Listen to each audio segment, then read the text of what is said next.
Sometimes I will just grab this book and go to that chapter to read and experience that chapter. So, let me go ahead. Spoiler warning, I didn't give that earlier. I don't think I said too many spoilers for the previous two books, but here we go. I'm about to give some spoilers for this book.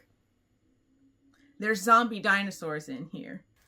Hello, thank you for checking this out. This video is mostly going to be about The Immortals, a quartet by Tamara Pierce, published I have no idea when. I think the late 80s to the early 90s. I'll check the copyrights on those in just a moment.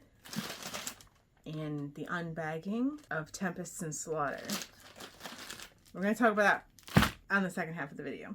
So I just checked the copyright. I was wrong. This book was published in 1992, and then the others are 94, 95, and 96. Our main character of the series is Daine. In this book, Daine discovers that she has wild magic. For her, that means she has a psychological connection to any animal in her proximity, and as she improves her control over her magic, her range and her abilities with animals increases. In this book, she travels to Tortal with Anua. Anua is a horse trainer. She's a really good character who unfortunately we don't see too much more of throughout the rest of the series. Anua introduces Daine to Numair. Numair is the most powerful known mage in the world, or in this side of the world at least. I am not a big fan of Numair.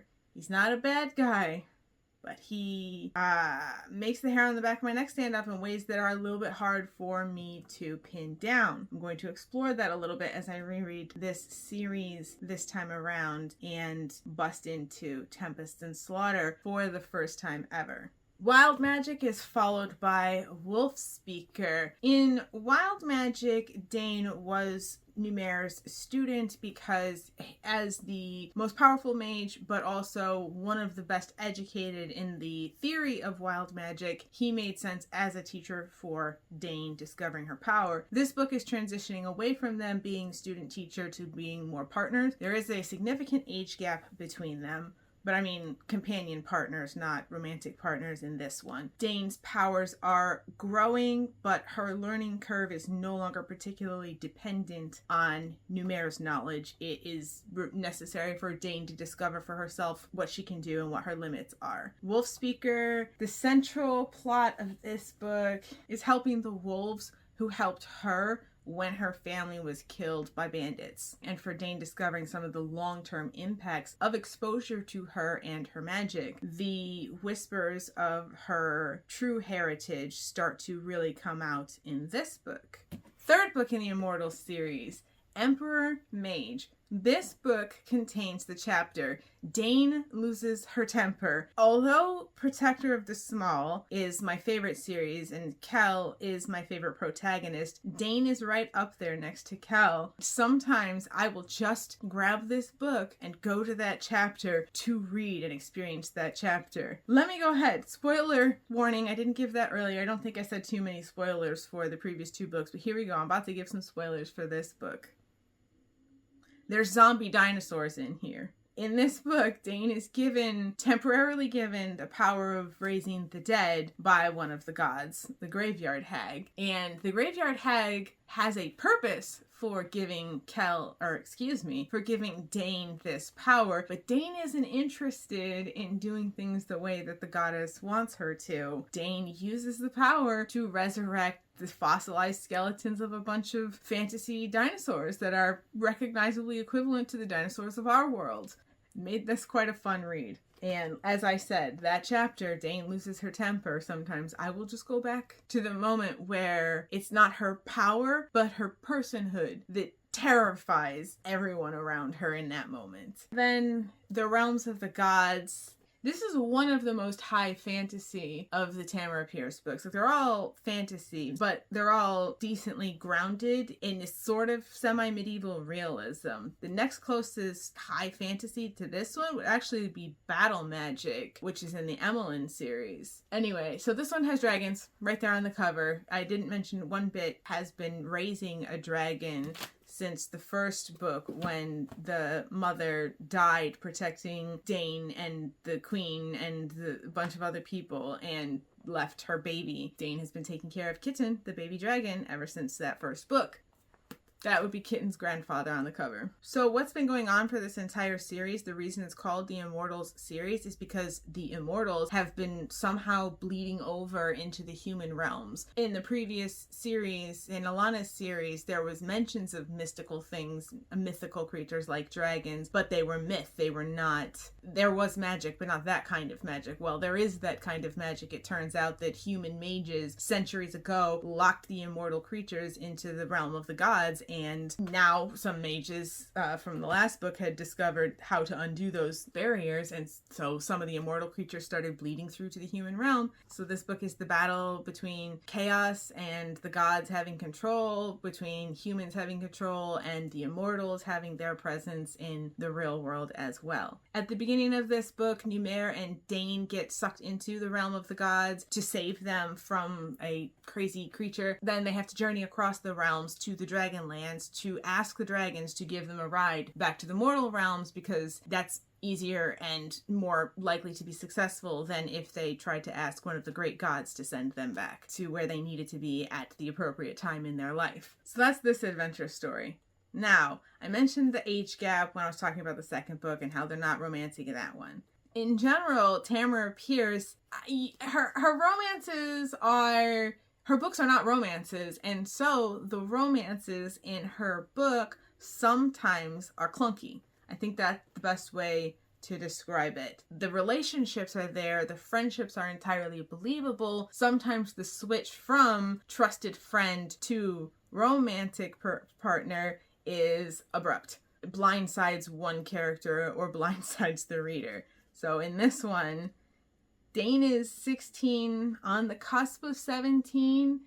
Numair is a lot older than that. I think he's 14 years older than her. I'm pretty sure that's what the math within these pages comes out to, is he's 14 years older than her. I think there's been some retconning so that it's more like he's 10 or 11 years older than her, but that's still kind of a big gap if you're talking about a 16 and a 26-year-old. And I don't think you can... The way Numair is written in this, the way he's introduced, he's not an early 20-year-old when he's introduced. He's a mid-late 20-year-old when he's introduced in the first book, and this book is now 4 or 5 years later. That was one of the controversies out of Tamara Pierce, was this significant gap between Daine and Numair. I understand, I can see Tamara Pierce's reasoning. I've listened to the interviews and I've read blogs about it, and it essentially comes down to, it made sense to her, both for her own preferences, right? You write what you want to read in terms of what she wanted to read, and also for her a realistic representation of like a fantasy medieval setting. There would have been age gaps. You would have had older men because they would have been established pairing up with younger women because they would have been more baby bearing age. I've gone through phases with the Daine and Numair romance. So when I was a teenager, younger than Daine, reading it, it was one of those ones where like I knew it was gonna happen, but I didn't think it was gonna happen in the series because I understood the age gap. I read The Protector of the Small before I read The Immortals, so I knew they were always gonna hook up. But Daine is like an adult in The Protector of the Small series, so it wasn't clear when I read that she was such a teenager for most of the time up till that point. That fact made this my least favorite series for a long time. That the clunkiness of how they switch from being trusted friends to romantic partners, and the age gap being clear to me at that time. When I got a little older and I heard a little bit of Tammy's reasonings, I fell more towards they're compatible with each other, so it's not that big of a deal.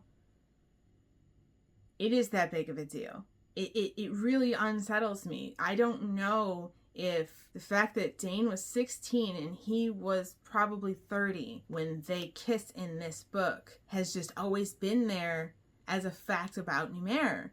I've gotten myself a bit scrambled as I'm rambling about why I've convinced myself that I'm okay with the romance between Daine and Numair, even though all the way back to my first reading of it, I actually really wasn't okay with it. I guess I'm not okay with it something about Numair bothers me.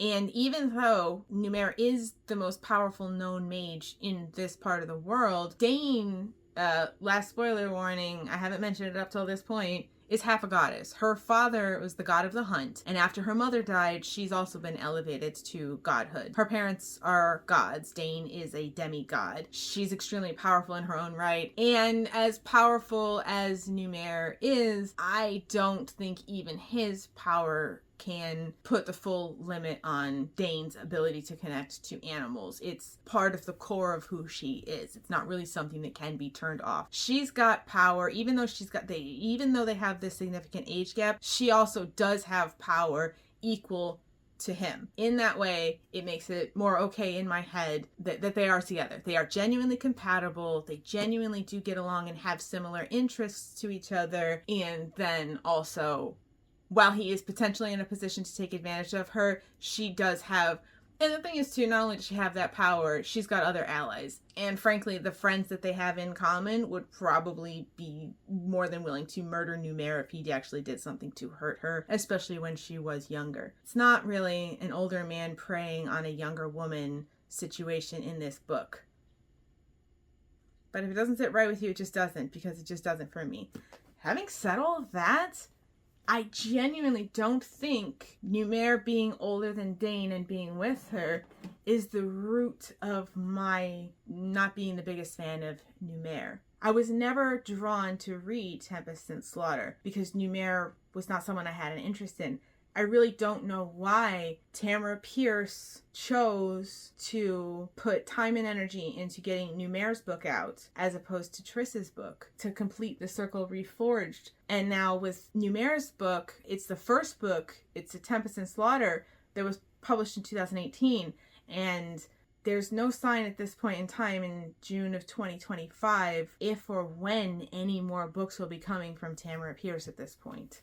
So Tempests and Slaughter was never attractive to me. I've managed to make it this far without, I think, any major spoilers of it. So let's get into this. So what I know about this book is Numair is going by his original name, Aram. It takes place in Carthage. It's got a mage school setting. There's a storm in it at some point. There's a couple of characters, Varys and Ozorn, who are characters in this book that are main characters in Tempests and Slaughter. Yeah, so that's primarily what I know about the plot. And then some of the feedback that I've picked up is that Numair himself is not a compelling protagonist. That seems very in character from Numair's appearances in the previous books. The main reason I wanted to get this book was to see Tamara Pierce's writing style. Now that I'm where I'm at, having read the other books with a different critical eye than I ever read the books before. Prior to this past few months, I only read the books just to enjoy the books, not to notice any errors or pick out the plot holes or things like that. And the benefit of that was being ever more aware of the little bits of Tamara Pierce's style, the recurring words, the themes, the little actions, the shared gestures that span series and characters. They don't look accidental. They're not like the kind of phrases of, oh, she just always uses that phrase. It's like, no, from my reading experience, I've talked about this in previous videos, it just does seem very deliberate in a lot of cases. I wanted to get Tempest and Slaughter to see if that writing style that I love still carries through, even if it's with this character that I have no anticipation of enjoying or liking. This is a former library edition. Aram, awkward and shy, his powerful gift is impossible to ignore. Varys, smart and kind, her kitchen witch talents should not be underestimated. Ozorn, forceful and determined, this imperial prince is hungry for revenge. 3 student mages bound by fate, fated for danger. So does that sound interesting? I like the texturing on the feather. It's got this blue iridescence at the top, and then it turns into a molten gold situation down below. Oh, it says it has a poster inside. I wonder if it does. Probably it doesn't. It's just so weird. What the heck is this? Oh, there's the poster. Oh, it does. It does have the poster. It says, "Without reading, we are all without light in the dark, without fire in the cold."